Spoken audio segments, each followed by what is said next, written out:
I never thought I'd be telling this story, but here I am. My name is Sophia, and until recently I thought I had a pretty good life.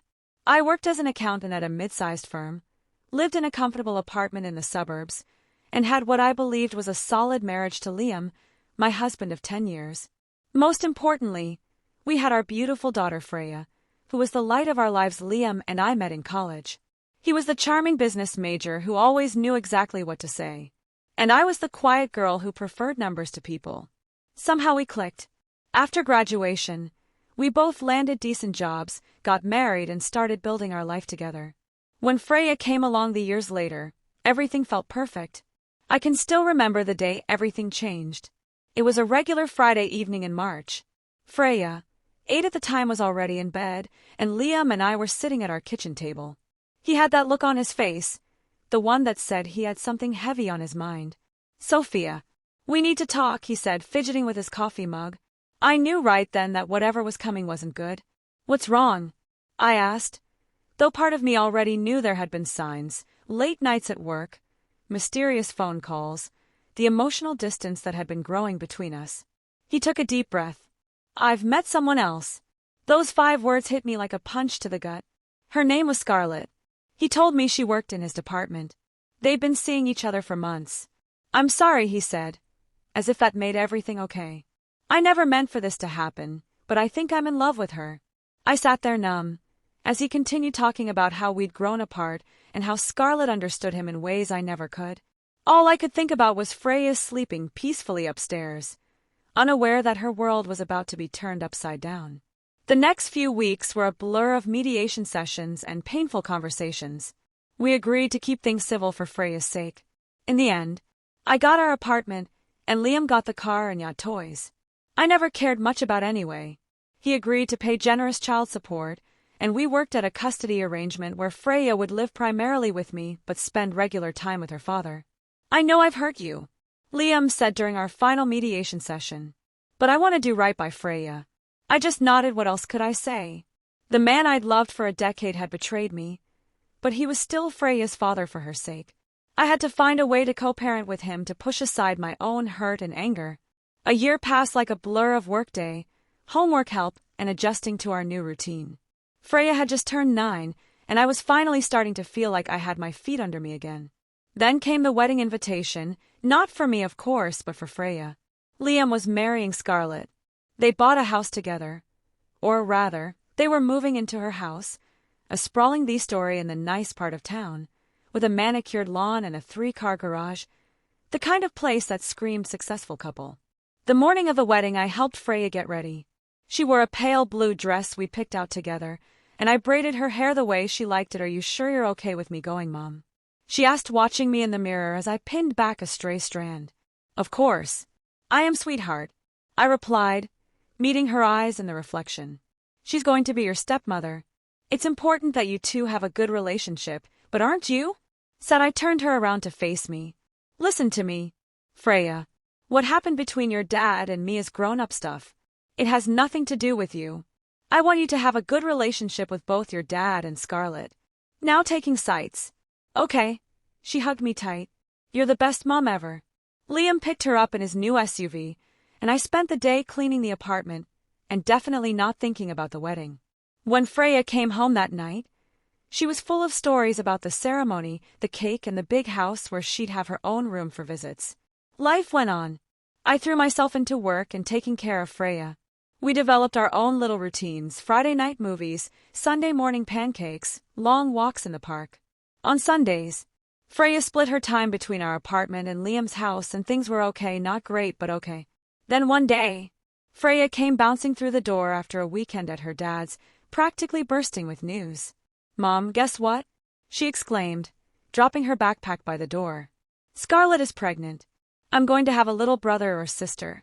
I felt like someone had punched me in the gut, but I kept my face neutral. "Really, that's big news." "Yeah, you can already see her belly a little bit. Dad's super excited. He kept talking about turning the guest room into a nursery." I nodded, not trusting myself to speak. All I could think was, please don't let this change. How he treats Freya, don't let her become the forgotten first child. A month later, Freya came home early from what was supposed to be a week-long stay at her dad's. She looked frustrated as she dragged her suitcase through the door. "Scarlett's really sick," she explained, flopping onto the couch. "She keeps throwing up and getting mad at everything. The smell of Dad's coffee made her cry this morning, and she said my laugh was too loud, so she asked if I could come home early." I sat down next to her, running my hand over her hair. That happens sometimes when women are pregnant. Their hormones make them extra sensitive to everything. I understood pregnancy symptoms all too well, remembering my own months of morning sickness when I was carrying Freya, so I couldn't really blame Scarlett for being overwhelmed. A couple of weeks after Freya's early return, Liam pulled up in front of our apartment to pick her up for another visit. I watched from the window as Freya ran down to his car, her backpack bouncing against her back. Everything seemed normal enough during the next few weeks. I called Freya every evening. Our conversations were brief but reassuring. "Everything's good, Mom." She'd say we had pizza for dinner or Dad's teaching me to play chess. When she finally came home, though, something seemed off. There were shadows under her eyes that hadn't been there before, and she moved more slowly than usual, like she was carrying a weight on her shoulders. "Honey, are you okay?" I asked, helping her unpack her bag. "You look tired."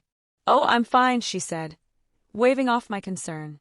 "I'd just been helping Scarlett around the house a bit. You know, cleaning and stuff. She can't do much right now because of the baby. I even learned how to make spaghetti." My heart swelled with pride.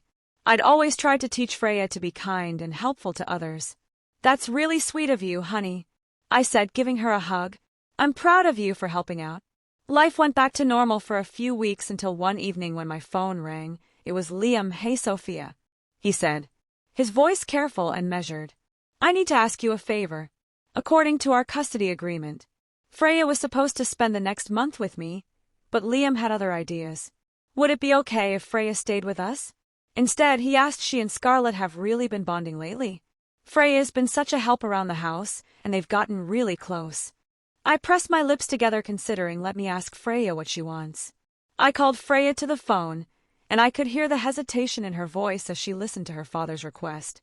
But then Liam's tone changed, becoming excited. "Oh, and sweetheart, I've got a surprise for you," he said. "I just picked up that new computer game. You've been talking about the one with the dragons, Mom. Can I go?" Freya turned to me, her eyes shining. "Please, what could I say? Of course, if that's what you want." The next few weeks passed quietly. Liam took care of all the school runs, and Freya seemed to be settling into a routine at their house. She sent me regular updates, photos of herself cooking in their fancy kitchen, shots of her playing her new game, pictures of her lounging on their plush living room couch. Everything looked fine on the surface. Still, something nagged at the back of my mind. Something about those photos felt staged, but I pushed the thought away.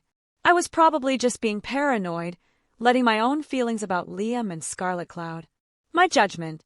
Freya seemed happy enough in the pictures, and that's what mattered, right? When Freya finally came home after that week, I barely recognized my own daughter.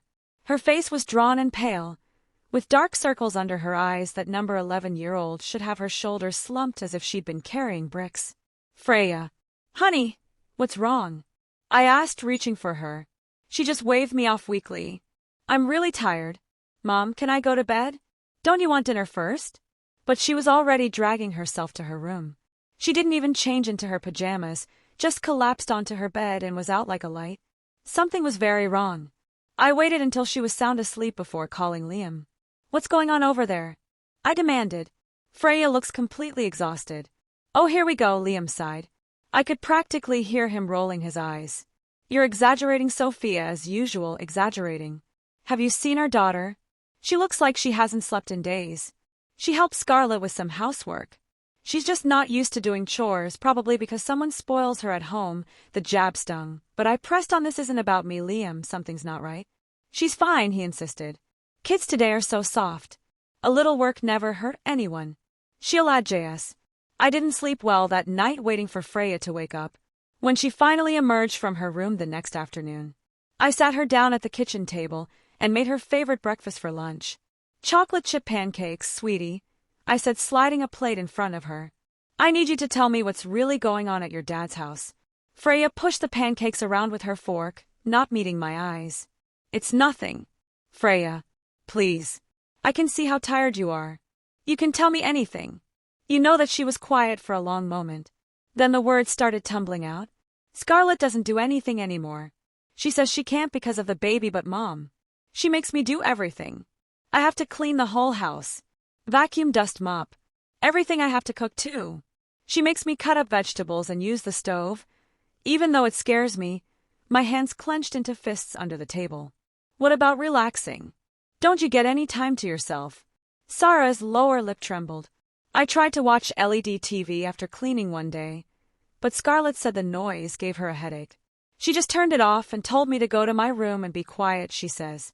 I laughed too loud and walked too heavy, and then I was already pulling out my phone. Dialing Liam's number, he answered on the fourth ring. What now? Sophia, what now? How about explaining why our daughter is being treated like Cinderella in your house? My boy shook with anger. She's 11 years old. Liam. She shouldn't be cooking and cleaning an entire house. Freya's exaggerating, he said dismissively.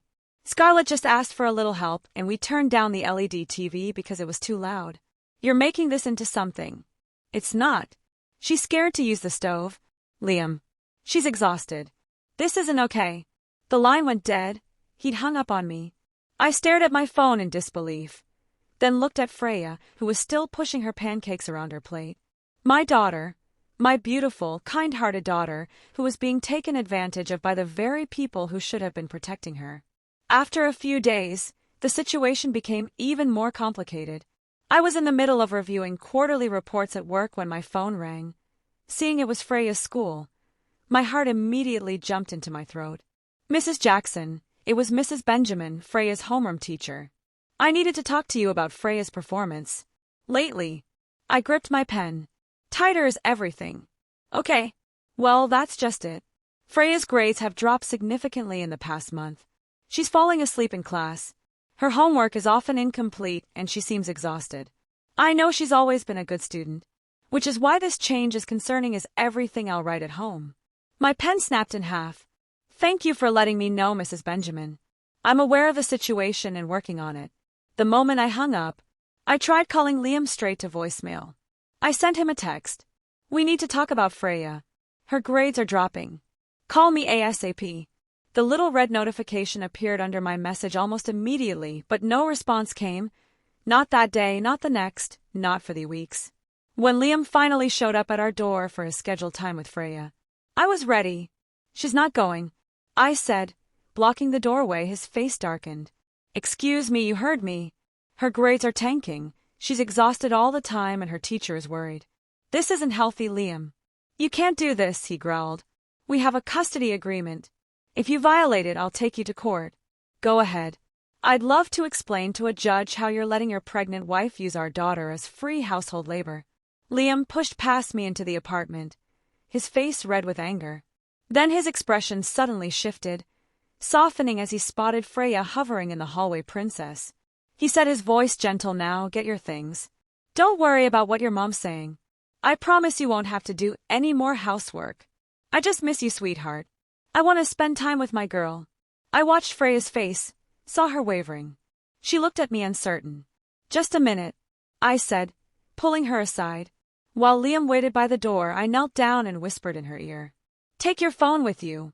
Turn on the voice recorder app, record everything that happens there. What Scarlett says to you, what your dad says. It'll be our secret. Okay. Freya's eyes widened slightly. Then she gave me a tiny nod. I squeezed her hand and winked. Remember, I whispered, don't let them know you're recording. This is just between us. She hurried to pack a bag while I stood, watching Liam, who was checking his phone and pretending not to be angry. 6 minutes later, Freya was ready. I hugged her tight before she left, feeling like I was sending my child into battle with nothing but a cell phone for armor. But sometimes the best weapons aren't the ones you can see. That week was torture. Every time my phone buzzed, I'd launch for it, only to find another short text from Freya. I'm okay. Everything's fine, don't worry, but mothers know when something's wrong, and everything in me screamed that things were far from fine. The doorbell rang on a rainy Friday afternoon. I wasn't expecting anyone, but when I opened the door, there stood Freya, soaking wet, shivering and alone. Oh my God! I gasped, pulling her inside. Freya, what happened? How did you get here? I ran away. She whispered, her voice breaking. Took the bus. I looked at her hands as I helped her out of her wet jacket. They were red and raw, with calluses forming on her palms. She could barely keep her eyes open, and when she tried to take off her shoes, she winced in pain. First things first, I said, trying to keep my boy steady. Let's get you warm and fed. I made her favorite comfort food, grilled cheese and tomato soup, and watched as she practically inhaled it. Only when she'd finished eating did I dare to ask what happened. Sweetheart, without a word, she reached into her pocket and pulled out her phone. Her hands were shaking as she handed it to me. The recordings, she said quietly. Listen. I opened her voice recorder app, and what I heard made my blood run cold. You stupid, clumsy girl. Scarlett's voice crackled through the speaker. Can't you do anything right? Look at these floors. I can still see spots everywhere. I'm trying my best. Freya's small voice replied. Your best isn't good enough. Do it again. And when you're done, there's laundry to fold and dinner to start. But I'm scared of using the stove. Get out of my sight. Just get out, useless. My hands were shaking as I played. Recording. After recording. Scarlett's voice grew more cruel with each one. You think you're so special. Wait until my baby comes. Then you'll really learn what work is. Free babysitter, that's what you'll be. Then came the conversation that broke my heart. Freya pleading with her father. Dad, please, Scarlett's making me do everything. I'm so tired. Stop lying. Liam's voice was cold, unrecognizable. You're just lazy. Do you know how much money I pay your mother? The least you can do is help around the house, but Dad listened to me carefully. His voice dropped to a threatening whisper. If you tell your mother about any of this, I'll take her to court. I'll get full custody, and you'll never see her again. Do you understand? I looked at my daughter huddled in her chair and felt a rage I'd never known before. This wasn't just about making a child do chores. This was abuse. Freya burst into tears, and I held her until she stopped shaking, making promises I intended to keep. I won't let them hurt you anymore. Baby, you're safe now. After she calmed down, I called my sister Amy. I need a favor, I said, explaining the situation. She arrived within 20 minutes. The drive to Liam's house was a blur of rage and adrenaline. I jabbed the doorbell repeatedly until he yanked the door open. What the hell are you? I pushed past him into the foyer. Where is she? He demanded. Freya ran away, and I know you put her up to it. This is your fault, Jana. You've spoiled her rotten, letting her do whatever she wants. Scarlett waddled up behind him, one hand protectively over her swollen belly. She nodded along with Liam's words, playing the perfect supportive wife. You're the one who's turned her into a spoiled brat. Liam continued. She thinks she's too good to help around the house, bullied her. I cut in my boy ice cold. You both bullied my 11-year-old daughter. They exchanged a look before breaking into dismissive laughter. Oh, please, Scarlett rolled her eyes. Freya has quite an imagination. She's always making up stories. I pulled out my phone, really making up stories like this. I pressed play. Scarlett's voice filled the room. You stupid, clumsy girl, can't you do anything right? Their faces went slack with shock. I played more. Liam's threats about court. Scarlett's cruel words about using Freya as a babysitter. All of it. Liam recovered first, his face turning ugly. You think this changes anything? I have expensive lawyers, the best in the state. They'll tear you apart. You're hurting me. Scarlett suddenly shrieked, clutching her belly. Your fighting is stressing me out. I just wanted your daughter to help me. I turned to her, feeling oddly calm, despite my rage. If you want to raise a maid so badly, wait for your own child. My daughter isn't your servant. Her face flushed red as she sputtered in outrage. Finally, I faced Liam. You know what's really pathetic? Not that you left me that hurt, but I got over it. What's pathetic is that you failed. The one person you never should have failed. You stood there and let your wife abuse our daughter. You even helped her do it. What kind of father does that make you? I didn't wait for an answer. I turned on my heel and walked out, leaving them standing in their perfect house with their perfect lawn. They could keep it all. I had something far more precious to protect. The next morning I called the best family law attorney I could find. Linda Stevenson. The legal battle was exhausting. Liam's expensive lawyers painted me as a vindictive ex-wife trying to poison my daughter against her father and his new family. They claimed I was cruel for not letting Freya bond with her pregnant stepmother, that I was jealous of their perfect new life. that I was using Freya as a weapon in my revenge against Liam. But then we played the recordings in court. I watched the judge's face darken as she listened to Scarlett berating Freya to Liam, threatening our daughter to their casual cruelty. The courtroom fell silent except for those damning voices coming through the speakers. Even Liam's fancy lawyers couldn't explain away their own recorded words. Freya was brave enough to testify too. She sat in that witness chair, looking so small but speaking with such clarity about what had happened. I saw several jury members wipe away tears as she described being afraid to use the stove, but being forced to cook anyway, about how her hands hurt from scrubbing floors, about how she'd fallen asleep in class because she was so exhausted from all the housework. When the verdict came down, it was decisive.